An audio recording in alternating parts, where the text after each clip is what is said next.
Olá, eu sou Daiane Alves Silva, discente do 8º semestre do curso de Letras, Língua Inglesa e Literaturas da UNEB, Campus 23, e agora eu irei apresentar os resultados de minha pesquisa desenvolvida no Grupo de Pesquisa e Extensão das Leituras da UNEB Campus 4, apoiada pelo Programa de Iniciação Científica e pelo Conselho Nacional de Desenvolvimento Científico e Tecnológico.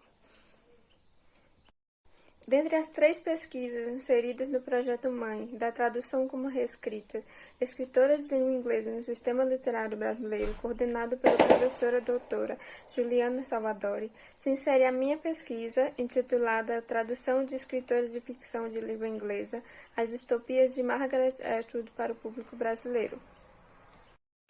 Os objetivos desse trabalho foram, inicialmente, mapear a publicação de escritoras de língua inglesa em 5 editoras brasileiras selecionadas dentro do recorte temporal de 2000 a 2019, classificadas como distopia, e, em seguida, delineado como um objetivo específico, mapear e analisar as traduções de textos distópicos da escritora canadense Margaret Atwood, publicados pela editora Rocco, analisando os seguintes elementos paratextuais: ficha catalográfica, capas, contracapas e orelhas dos livros, para assim compreender como esses elementos reescrevem a escritora e o gênero,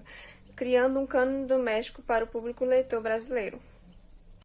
E para isso, o trabalho se dividiu em 3 eixos. O primeiro, teórico, no qual estudamos e pesquisamos as categorias teóricas norteadoras, teoria do polissistema, tradição literária, reescrita e cânone doméstico, e de forma paralela realizamos as ações do segundo eixo, o exploratório, o qual compreendeu o mapeamento de trabalhos que abordavam o gênero distopia para a construção da discussão da categoria teórica sobre esse gênero, e além disso mapeamos a literatura traduzida de escritores de língua inglesa do referido gênero nas editoras selecionadas e dentro do recorte temporal estabelecido. Então, no terceiro eixo, realizamos a análise dos resultados encontrados, bem como dos elementos paratextuais das traduções de distopias da escritora Margaret Atwood, em parte com suporte do software livre Anticon. O gênero narrativo em foco nesse trabalho foi a distopia, o qual, como é possível observar na imagem, é originário de um gênero maior e mais amplo, a utopia, cujo termo foi utilizado pela primeira vez em 1516 pelo humanista inglês Thomas More, como título de seu famoso romance filosófico, considerado a obra precursora do gênero utópico, na qual utopia era o nome de uma ilha que se apresentava como lugar ideal, com políticas de organização social onde o bem-estar prevalecia. E depois disso, esse termo passou a designar um gênero literário, ocorrendo a formação de várias narrativas que apresentavam lugares idealizados com sociedades harmônicas e equilibradas. A popularização desse gênero, atrelada a discursos políticos em meio a diversas problemáticas sociais dos anos que se sucederam, fomentou a formação de outros subgêneros que constituem o universo utópico literário, e entre eles, a distopia. E nessas narrativas distópicas são apresentados mundos e sociedades fragmentadas,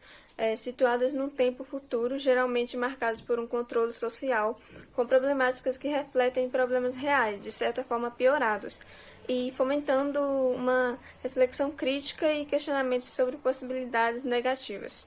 E, além disso, em muitas obras desse gênero são apresentados cenários pós-apocalípticos ou ocorre a presença de elementos da ficção científica. E esse encontro de elementos nas narrativas pode fazer com que haja divergências quanto à classificação de algumas obras como pertencentes a um determinado gênero. E como é o caso de algumas obras de Margaret Atwood, que algumas vezes foram classificadas como ficção científica, mas para a escritora são distopia ou ficção especulativa. E para o nosso mapeamento, nós selecionamos as editoras Rocco, onde encontramos 23 livros, Galera, com 8 livros encontrados, Seguinte, com 5 livros, Arqueiro, com 2 e Gutenberg, com 1, somando um total de 39 textos de 12 escritoras. E a pesquisa foi feita majoritariamente no site das referidas editoras e, para obtenção de informações não encontradas, utilizamos o site de vendas Amazon.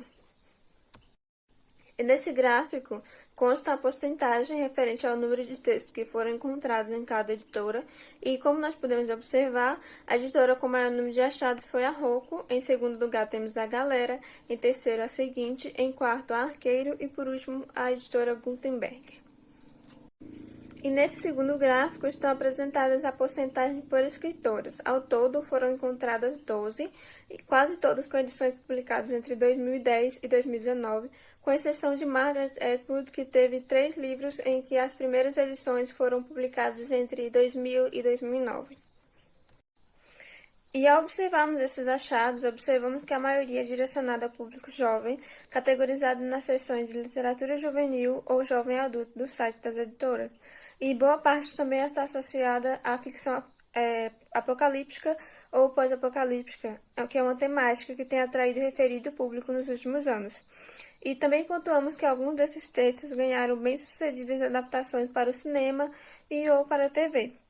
E tais textos também são classificados como ficção científica, já que incluem elementos característicos desse gênero, e observamos também que são textos best-sellers, de escritores que receberam destaque nos países de origem. Assim, nota-se que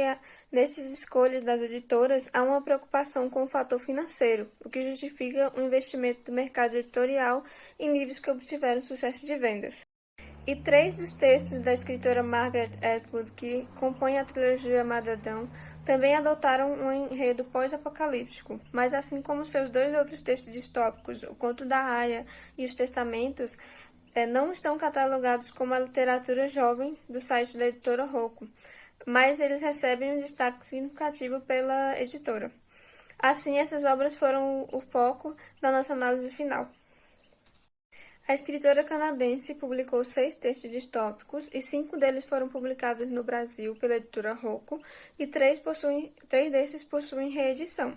E primeiramente, analisando os dados referentes aos anos de publicação das edições e reedições, foi possível notar que o investimento nas reedições pela editora ocorreu a partir de 2017, em consonância com o sucesso da série Conto da Aia, que é uma adaptação homônima do romance,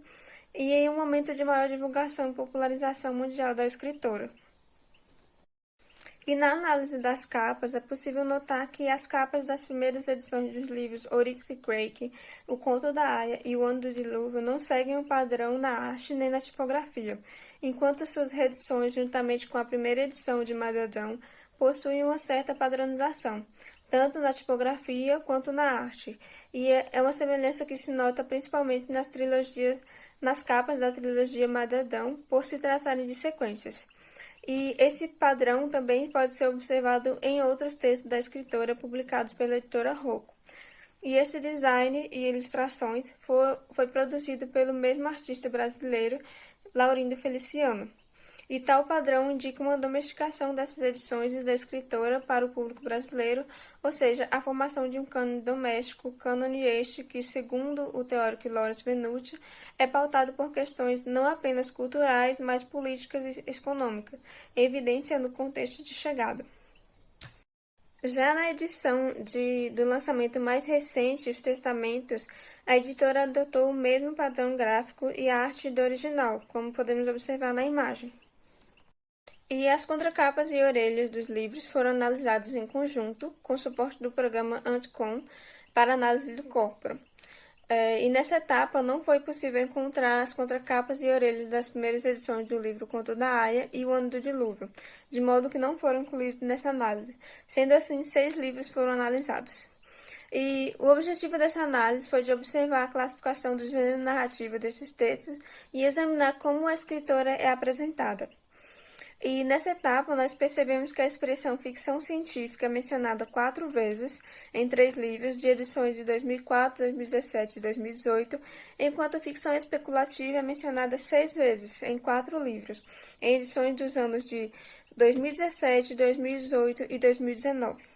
demonstrando assim a divergência quanto à classificação do gênero narrativo dessas obras. E o sobrenome da escritora é o que mais aparece, contabilizando 28 vezes, e em suma, nas citações presentes nas contracapas, o nome é citado para elogiá-la, em associação com sua escrita e narrativa, ressaltando seu destaque e sua pertinência. E nas orelhas das contracapas, os textos descrevem-na como uma das maiores escritoras de língua inglesa, com destaque em alguns prêmios importantes que recebeu, as muitas publicações de suas obras pelo mundo, a sua vasta produção literária e ao sucesso de adaptações e a outras obras da escritora que foram publicadas pela editora Rocco. E por fim,